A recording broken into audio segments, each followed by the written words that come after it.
नमस्कार, आपका स्वागत है देवभूमि स्पेशल में। मैं हूं आपके साथ अदिति। शुरू करेंगे उत्तराखंड की बड़ी खबरों के साथ। पहली खबर ऊना से। जिला ऊना के चिंतपूर्णी विधानसभा क्षेत्र में भाजपा प्रदेश सचिव एवं संसदीय क्षेत्र सह प्रभारी सुमित शर्मा ने आज यहां चिंतपूर्णी अपर मंडल एवं चिरूडू से चिंतपूर्णी लोअर मंडल के कार्यकर्ताओं को संबोधित करते हुए कहा कि कांग्रेस के आपसी खींचतान में जहां प्रदेश की जनता पिस रही है, वहीं अब तो जनप्रतिनिधियों का जीवन भी आए दिन खतरे में पड़ता दिख रहा। उन्होंने कहा कि कांग्रेस नेताओं के आपसी खींचतान के चर्चे और उदाहरण जग जाहिर हैं, जिसके कारण प्रदेश की वित्त, कानून व्यवस्थाएं और अन्य व्यवस्थाएं आज ध्वस्त होती जा रही। खनन माफिया, भू mafia, one mafia, transfer mafia, लूटपाट, रंगदारी और गन कल्चर भी प्रदेश के पैर पसारते हुए नजर आ रहा है और आए दिन मर्डर, किडनैपिंग और महिला अत्याचार बढ़ते ही जा रहे हैं, जिसके कारण जनता के स्वाभाविक होने वाले काम प्रशासनिक अधिकारियों की निरस्तता के कारण नहीं हो पा रहे। वहीं लचर कानून व्यवस्था के चलते प्रदेशवासी डर के साए में जी रहे हैं। परिवार की सुरक्षा के लिए लोग खुद चिंतित और परेशान हैं। कांग्रेस नेताओं द्वारा की गई झूठी घोषणाओं के चलते आज प्रदेश का ऋण 1 लाख करोड़ से ऊपर जा चुका है, जिससे प्रदेश में स्वरोजगार, पर्यटन और स्थानीय रोजगार भी बुरी तरह से प्रभावित हो रहे। वहीं पूर्व विधायक बलबीर चौधरी ने भी इस पर अपना बयान दिया है। हिमाचल प्रदेश में कांग्रेस पार्टी की पहली ऐसी सरकार है जो बनने से बाद चंद महीनों में ही जिसका विरोध हो गया था। पूरे हिमाचल में जन आकांक्षाओं पर खरी ना उतरने वाली कांग्रेस सरकार पूरी तरह विफल साबित हुई है और प्रदेश में जन आक्रोश कर रही है। जनता इसको हटाने के मूड में है और विधानसभा चल रही है। सरकार को जगाने के लिए जो गारंटियाँ लेकर के 10 गारंटियाँ लेकर के ये सरकार बनी थी, उन गारंटियों को एक बार फिर भारतीय जनता पार्टी याद करवाने हेतु 27 मार्च को वहाँ पर धरना प्रदर्शन करेगी, विधानसभा का घेराव करेगी और चिंतपूर्णी विधानसभा क्षेत्र के दोनों विधान मंडलों से लगभग 100 लोग यहाँ से वहाँ पर जाएंगे और उस विरोध धरना प्रदर्शन में हिस्सा लेंगे। इसके पश्चात अभी चिंतपूर्णी लोअर मंडल की बैठक है। ये बैठकें भारतीय जनता पार्टी का जो संगठन पर्व मतलब प्राथमिक सदस्यता से प्रारंभ होते हुए मंडल के गठन तक जो चला, उसके बाद जो मंडल के अंदर पदाधिकारी और कार्यकारिणी के सदस्य जो बने हैं उन सब। अगली खबर डोईवाला से। देहरादून के लच्छीवाला टोल प्लाजा के पास एक डंपर का ब्रेक फेल होने की वजह से डंपर 3 वाहनों से टकरा गया। इस दुर्घटना में 2 लोगों की मौत हो गई। पुलिस ने शवों को वाहन से बाहर निकालकर अग्रिम कार्यवाही के लिए मोर्चरी में भिजवाया। आपको बता दें कि देहरादून से हरिद्वार की ओर जा रहा डंपर लच्छीवाला टोल प्लाजा के पास ब्रेक फेल होने के कारण अनियंत्रित होकर 3 वाहनों के क्षतिग्रस्त कर टोल प्लाजा के पोल से टकरा गया। डंपर की चपेट में आने से 2 वाहन आंशिक रूप से क्षतिग्रस्त हो गए तथा एक वाहन पोल के मध्य फंसकर बुरी तरह क्षतिग्रस्त हो गया, जिसमें बैठे 2 व्यक्तियों की मौके पर ही मौत हो गई। पुलिस ने मृतकों के शवों को और वाहन से बाहर निकालकर अग्रिम कार्रवाई के लिए मोर्चरी में भिजवा दिया है। डंपर चालक को भी पुलिस ने हिरासत में ले लिया। अगली खबर देहरादून से। उत्तराखंड में धामी सरकार को 3 साल पूरे हो चुके हैं। साल 2022 में उत्तराखंड में दूसरी बार धामी सरकार ने शपथ ली थी। सरकार के 3 साल के कार्यकाल को लेकर पूरे प्रदेश भर के जिले स्तर से लेकर प्रदेश स्तर तक कार्यक्रम किए गए। इस पर कांग्रेस के प्रदेश अध्यक्ष करण महारा ने कहा कि भाजपा शासन काल में केवल कोरी घोषणाएं हुई हैं। उन्होंने कहा कि जब 3 साल में कोई ठोस कार्य नहीं हो पाए तो अब बाकी के समय में सरकार क्या ही काम करेगी। देखिए, तीनों में घोषणाएं हैं और आपने जैसे कहा कि घोषणा है, जब ये धरातल पर उतरेगी तब इसकी हकीकत पता चलेगी। जिस तरीके से इन्वेस्टमेंट मीट बड़े बड़े दावे किए थे और धरातल पे 0 मिला, इसमें भी उन्हें कहा करा जाएगा, इसके लिए नीति बनेगी। और 3 साल में अगर नीति ही नहीं बनी तो अगले 2 साल में नीति कैसे बन जाएगी? जब अगली खबर हरिद्वार से, जहां पर ज्वालापुर के कसनाबाग मोहल्ले के दिल दहलाने वाली घटना सामने आ रही है। यहाँ शेखों वाली गली में एक मासूम बच्ची पर खूंखार कुत्तों ने झुंड में हमला कर दिया।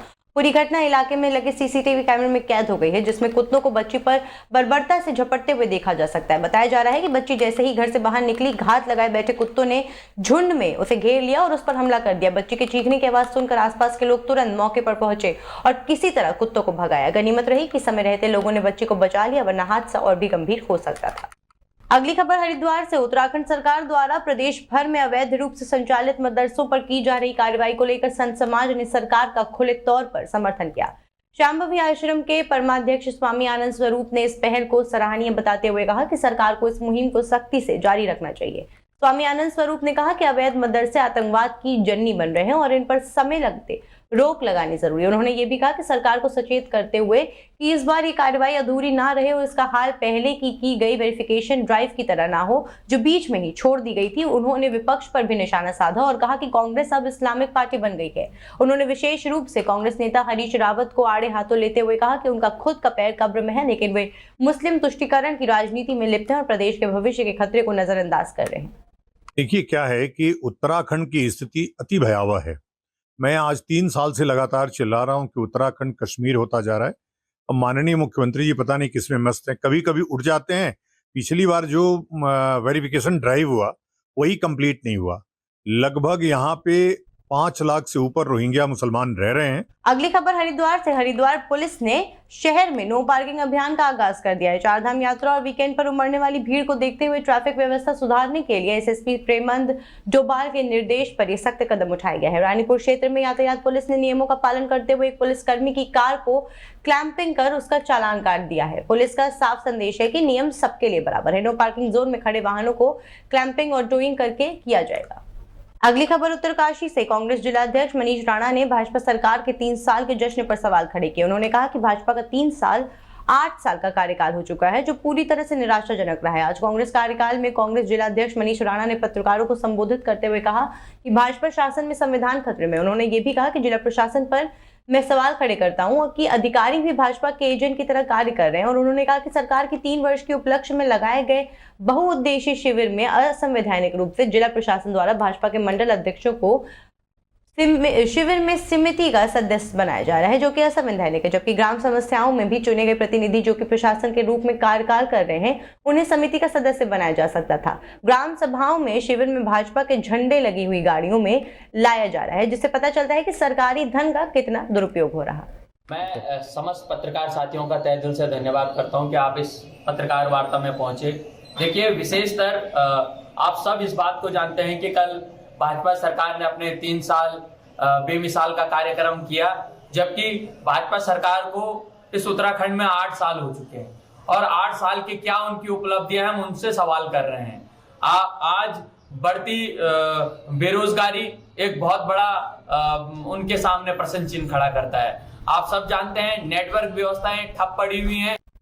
अगली खबर हरिद्वार से। पथरी थाना क्षेत्र में दलित युवक राजन को गोली मारकर हत्या कर दी गई। इलाके में इस वजह से गहरा तनाव बढ़ गया है। न्याय की मांगों को लेकर भीम आर्मी के सैकड़ों कार्यकर्ता प्रदेश अध्यक्ष महक सिंह के नेतृत्व में रोशनाबाद स्थित एसएसपी कार्यकाल पहुंचे और प्रदर्शन किया। प्रदर्शनकारियों ने पुलिस प्रशासन पर आरोपियों को संरक्षण देने का आरोप भी लगाया और सख्त कार्रवाई की मांग की। उन्होंने चेतावनी दी कि जब तक सभी आरोपियों को गिरफ्तार कर उनके खिलाफ कड़ी कार्रवाई नहीं की जाती आंदोलन जारी रहेगा। मौके पर बड़ी संख्या में पुलिस बल की तैनाती की गई थी।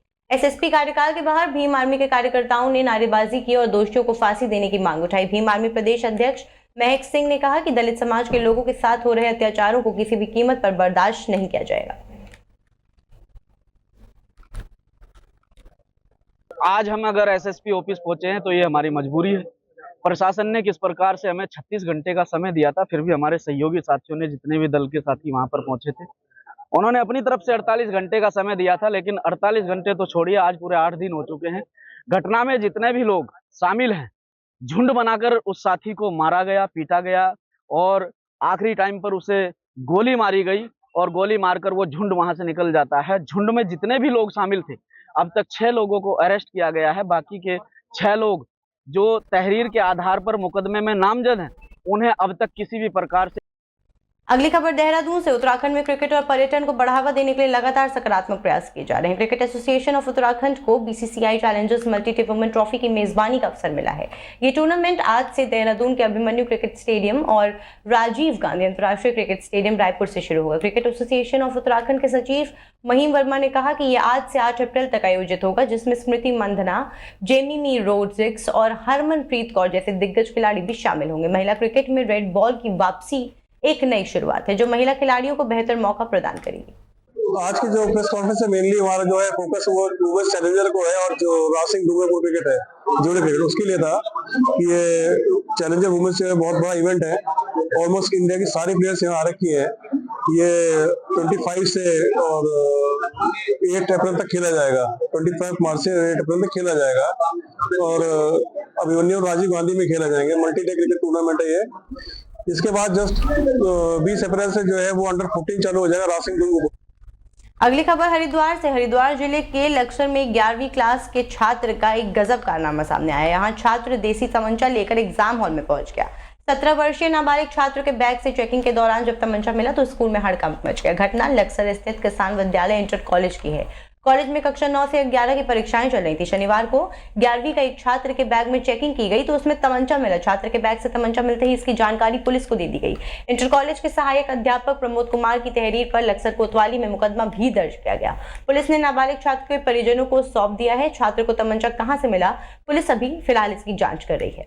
मामला कल एग्जाम जो फ्लाइंग स्क्वाड टीम होती है, वो टीम जब चेकिंग के दौरान उनको ये दिखा कि कोई बच्चा जो एज ए एग्जामिनी वहां बैठा है, उसके पास कोई अवैध शस्त्र है, तो उस शस्त्र को लेकर के उन्होंने उस टीम ने उस बच्चे के साथ शस्त्र के साथ हमारी पुलिस टीम पुलिस थाने में अप्रोच करी, लक्सर थाने में। तो चूंकि एक अवैध शस्त्र को लेकर मामला था, वो बच्चा नाबालिग ऐसा तथ्य प्रकाश में आए तो उसमें आगे जो लीगल कार्रवाई वो चल रही है। हाँ, बच्चा नाबालिग, इस बात की पुष्टि